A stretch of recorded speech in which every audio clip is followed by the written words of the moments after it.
बार NDRF के CO साहब हैं आप परिचय एक बार हम अधिकारी का। मैं सुनील कुमार सिंह कमांडेंट एनडीआरएफ हूँ और मेरी बटालियन बिहार और झारखंड दोनों राज्यों में आपदा से जुड़े जो विषय हैं उनको देखती है। मेरे राइट में है मिस्टर अश्विनी कुमार, ये डिप्टी कमांडेंट हैं और बटालियन के ऑपरेशंस को देखते हैं। मेरे लेफ्ट में है श्री संतोष कुमार, असिस्टेंट कमांडेंट, ये भी ऑपरेशंस को देखते हैं। शुरू करें। सबसे पहले तो आप लोगों को बहुत बहुत धन्यवाद। बाढ़ की स्थिति बिहार में बनी हुई है। कुछ इलाके में बाढ़ अपना प्रभाव दे चुका है, यानी प्रभावित हो चुका है। बिहार सरकार बहुत तत्परता के साथ बाढ़ की स्थिति से निपटने के लिए पूर्व में ही तैयारी कर रखी थी। जैसे ही अनुमान लगाया गया बाढ़ की, वैसे ही बिहार के माननीय मुख्यमंत्री नीतीश कुमार जी ने अपने अधिकारियों की सारी छुट्टियों को रद्द किए। आपातकालीन मीटिंग की गई और बाढ़ नियंत्रण के लिए जितने भी अवयव हैं सारी संस्थाओं को लगा दिया गया। एनडीआरएफ उसमें बहुत महत्वपूर्ण भूमिका निभाती है। आप सबको पता है कि एनडीआरएफ के प्रति एक इतना बड़ा विश्वास पूरी दुनिया को, भारत को और बिहार को जगा है, यह सबको ज्ञात है। हमारी एनडीआरएफ की टीम यहाँ हर आपदा में बिहार के लोगों को सहयोग करने के लिए तैयार रहती है। अभी 8 टीम को रिजर्व में रखा गया है और 11 टीमें अभी बाढ़ प्रभावित क्षेत्रों में भेज दी गई और 11 टीम में विभिन्न स्थानों पे हैं। जैसे आप चंपारण के क्षेत्र में हैं, पूर्वी बिहार में हैं। पूर्वी बिहार मतलब कि उत्तर बिहार का जो पूर्वी हिस्सा है, क्योंकि कोसी में और गंडक में अभी बाढ़ के खतरे को ज़्यादा बताया गया है, तो गंडक प्रभावित क्षेत्रों में और कोसी प्रभावित क्षेत्रों में भी भेजा गया है। बिहार में एनडीआरएफ का हेड क्वार्टर जो क्षेत्रीय बिहार और झारखंड का आपको पता है बीटा में है। एक अपना केंद्र बाजार समिति जहाँ पहले हुआ करता था दीदारगंज, वहाँ है, और एक अपना सेंटर सुपौल को भी बनाया गया है चकी है। अब 11 टीमें लगाई गई हैं और 8 टीमें रिजर्व हैं। जो 3 टीमें हेडक्वार्टर में भी है, 2 टीमें झारखंड में भी रखी गई है और 3 टीम को अलर्ट करके रखा गया है बनारसी में। इसके साथ साथ अगर जरूरत पड़ गया बिहार को बाढ़ से निपटने के लिए, लोगों के सहयोग के लिए, तो फिर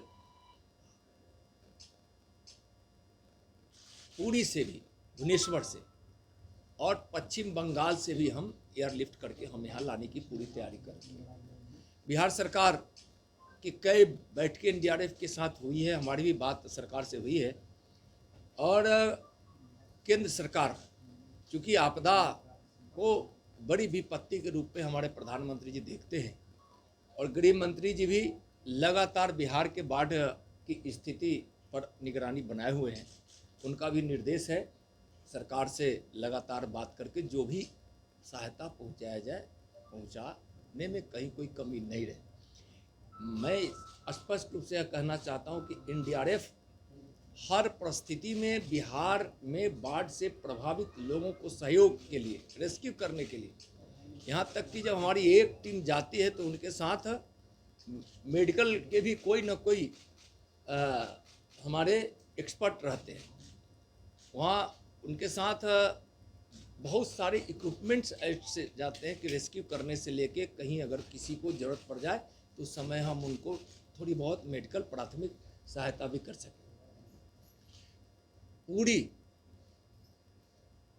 सज्जा सामानों से सुसज्जित जो जरूरत होती है एनडीआरएफ की टीम, एनडीआरएफ बिहार सरकार से लगातार संपर्क में है। एसडीआरएफ भी एनडीआरएफ के साथ और एसडीआरएफ के साथ एनडीआरएफ काम कर रही है। मैं बिहार के वासियों को स्पष्ट रूप से यह विश्वास दिलाना चाहता हूं कि बाढ़ की स्थिति आ गई तो यह तो आपदा है ही, लेकिन उस परिस्थिति में भयभीत होने की जरूरत नहीं है, चिंता करने की जरूरत नहीं है। ऐसे समस्या है तो बाढ़ ही एक बड़ी समस्या है, फिर भी उस परिस्थिति में चिंता करने की जरूरत नहीं है। एनडीआरएफ पूरी तरह से तैयार है और बिहार सरकार के नेतृत्व में एनडीआरएफ हर प्रकार से सहायता करने के लिए तैयार है। अभी आप लोगों में से एक प्रश्न कर रहे थे कि बिहार में बाढ़ की स्थिति बनती है, तो आखिर यह समस्याएं तो सालों साल सदियों पुरानी है। समस्या का कारण हम सब जानते भी हैं और उस स्थिति से बिहार को निजात मिले जब से प्रधानमंत्री आदरणीय नरेंद्र मोदी जी बने हैं, उस समय से कई प्रयास किए गए हैं। भारत नेपाल की संयुक्त इकाई पंचेश्वर विकास प्राधिकरण की स्थापना की गई। बनते ही 2014 की बात बताते हैं, सितंबर महीने में जैसे उन्होंने शपथ लिया, उसके तुरंत बाद पंचेश्वर बहुउद्देशीय परियोजना के डीपीआर तैयार कर लिए गए हैं। नेपाली पक्ष के साथ साझा किया गया है और उस पर वार्ता चल रही है कि किस प्रकार से हम आगे प्रगति करें जिससे नेपाल को भी फ़ायदा पहुँचे और बिहार को भी फ़ायदा पहुँचे। मई 2023 में जब नेपाल के माननीय प्रधानमंत्री जी भारत आए थे तो विशेष रूप से माननीय अपने देश के प्रधानमंत्री आदरणीय नरेंद्र मोदी जी ने उनसे बात की और द्विपक्षीय परियोजनाओं को शीघ्र क्रियान्वयन किया जाए, इस पर वार्ता भी हुई। पंचेश्वर बहुउद्देशीय परियोजना के डीपीआर पर चर्चा हेतु विदेश विशेषज्ञों की टीम अक्टूबर 2023 में काठमांडू में बैठी थी और जल्द ही कुछ अच्छे परिणाम पर पहुंचेंगे। सप्तकोशी उच्च बांध अपना बहुत महत्वपूर्ण बांध है जिसके विषय में बार बार चर्चा होती है। सप्तकोशी उच्च बांध बहुउद्देशीय परियोजना और सुनकोशी स्टोरेज एवं डाइवर्जन स्कीम जो कमला परियोजना सहित की डीपीआर भी उसकी भी तैयार कर ली गई और उस पर समझौता की भी सहमति बन गई है। प्रधानमंत्री जी के निर्देश पर जल संसाधन पर संयुक्त समिति लगातार बैठती रहती है और एक बहुत बड़ी बात है बिहार की इन आपदाओं से निपटा जाए। पिछले 2024 में माननीय प्रधानमंत्री जी ने जो प्रावधान कराया कि केंद्रीय बजट में 11,500 करोड़ रुपया बिहार के लोगों को जो दंश झेलना पड़ता है बाढ़ का, उसमें उनका दंश न झेले, बाढ़ को नियंत्रित किया जा सके या बाढ़ की स्थिति में हम उतना नुकसान नहीं पहुंचे जितना हमको बार बार उठाना पड़ रहा है। तो इस तरह से बाढ़ नियंत्रण के लिए 11,500 करोड़ रुपए देना जो पहली बार हुआ है और मुझको विश्वास है कि प्रधानमंत्री जी जितना आपदा को लेकर बिहार के बाढ़ को लेकर चिंतित रहते हैं, माननीय गृह मंत्री जी भी हमेशा मॉनिटरिंग करते हैं और बिहार के मुख्यमंत्री माननीय नीतीश कुमार जी भी लगातार इस बाढ़ के स्थिति पर निगरानी बनाए हुए हैं। केंद्र सरकार और बिहार सरकार मिलकर एनडीआरएफ एसडीआरएफ मिलकर और सीबीडब्ल्यूसी के कोऑर्डिनेशन से आईएमडी से लेकर जितनी भी इकाइयाँ हैं हम सब के साथ कोऑर्डिनेशन में हैं और ज़रूरत पड़ने पर हम एयर सहयोग के लिए भी तैयार हैं। ज़रूरत पड़ेगा तो हम बिहार के बाढ़ के क्षेत्रों में हम हवाई सहयोग जो होता है, एयर सहयोग जिसको हम सब बोलते हैं, बिहार को देने के लिए केंद्र सरकार तैयार है। तो हर जगह हम अलर्ट मोड पे हैं और पूरी तरह से तैयार है। हम बाढ़ की स्थिति में हम सक्षम तरीके से हम सफलता प्राप्त करेंगे, हम लोगों को नुकसान नहीं उठाने देंगे। धन्यवाद। हम भी केंद्र में हैं और हमारे यहाँ जब भी कोई इस प्रकार के नुकसान होता है आपदाओं से तो वहाँ केंद्रीय टीम जाती है। तो इस तरह के नुकसान में जब जरूरत पड़ेगी तो केंद्रीय टीम भी आएगी।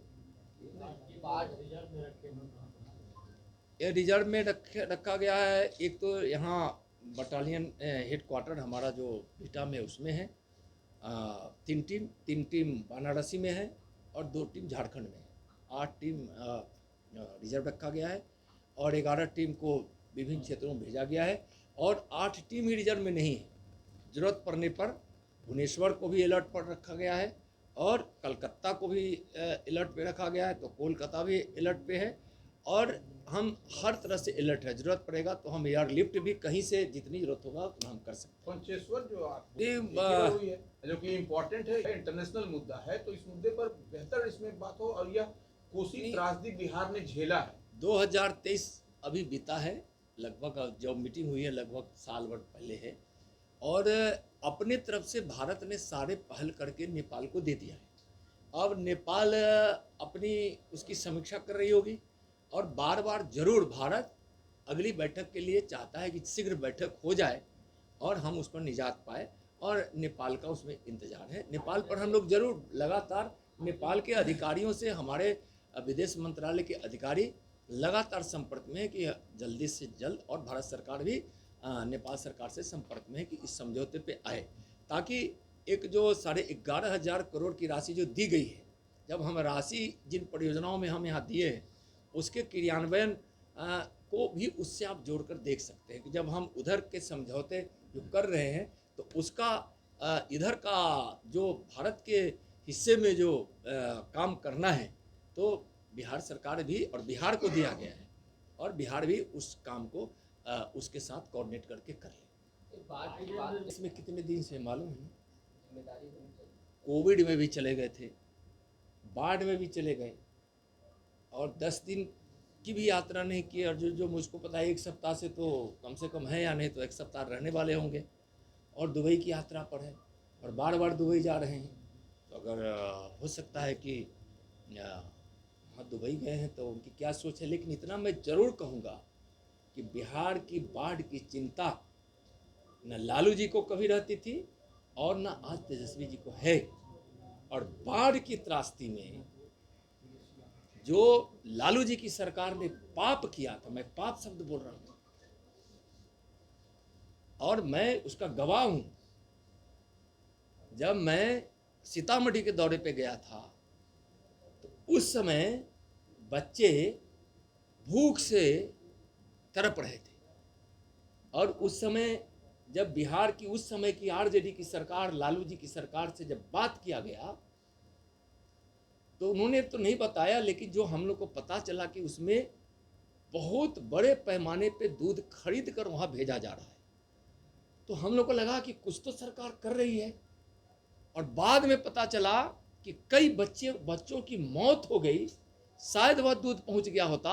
और दूध घोटाला जो 2 मुहे बच्चे के लिए, जो माँ की गोद में जब माँ के स्तन में दूध नहीं कि माँ भूखी, बच्चे रो रहे हैं, तरफ तरफ कर मर रहे हैं, मौत की नींद सो जा रहे हैं बच्चे माँ के आंचल में और दूध उन तक नहीं पहुंचा। और दूध का हुआ क्या, उस अमूल दूध का, कि सारे घोटाले कर लिए गए। और आप लोग से मैं तो जरूर आग्रह करूंगा कि उस समय का पन्ना उलट कर देखिए आप प्रेस का, ये घोटाला हुआ था, दूध घोटाला। किस वर्ष की घटना थी? ये वर्ष तो अंदाज नहीं है, लेकिन हम उस समय भारतीय वर्ष लालू जी की सरकार की है और हमको 2090 से 95 के बीच का या कुछ उसी समय की सरकार की है। आप तिथि आपको आपके रिकॉर्ड में होगा। ये क्या सीतामढ़ी में है ऐसा? मैं सीतामढ़ी दौरे पे देखा हुआ पूरे बाढ़ के लिए बिहार में, और तिथि तो हम आप लोग के पास होगा, तिथि वर्ष भी होगा। और उस समय आप लोगों ने ही दूध घोटाले के विषय में बड़ा पर्दाफाश किया था और उसमें कई अधिकारी फंसे, कई अधिकारी जेल गए। संजोग है कि वो अधिकारी इस दुनिया में नहीं है, लेकिन आज उस समय के सरकार के नेता लोग हैं और बहुत बड़ा उन्होंने पाप किया था और उस पाप करने वालों का कहीं न कहीं ईश्वर तो देखता है। गरीबों की आज जाती है, लगती ही है। इसमें उस समय के घोटालों को मैं याद कराना चाहता हूँ। तो क्या बोलेंगे, बाढ़ के समय बच्चों के दूध के घोटाला करने वाली सरकार आरजेडी, उस समय के दूध घोटाला करने वाली पार्टी और उस पार्टी के नेता श्रीमान लालू जी के पुत्र तेजस्वी जी बिहार में बाढ़ है और उस समय दुबई की यात्रा कर रहे हैं, तो शायद किसी को बताने की जरूरत नहीं है कि वह व्यक्ति के मन में और मिजाज में क्या है। बिहार से कोई मतलब नहीं है, आजकल उनको दुबई से ज़्यादा मतलब रहता है। लालू जी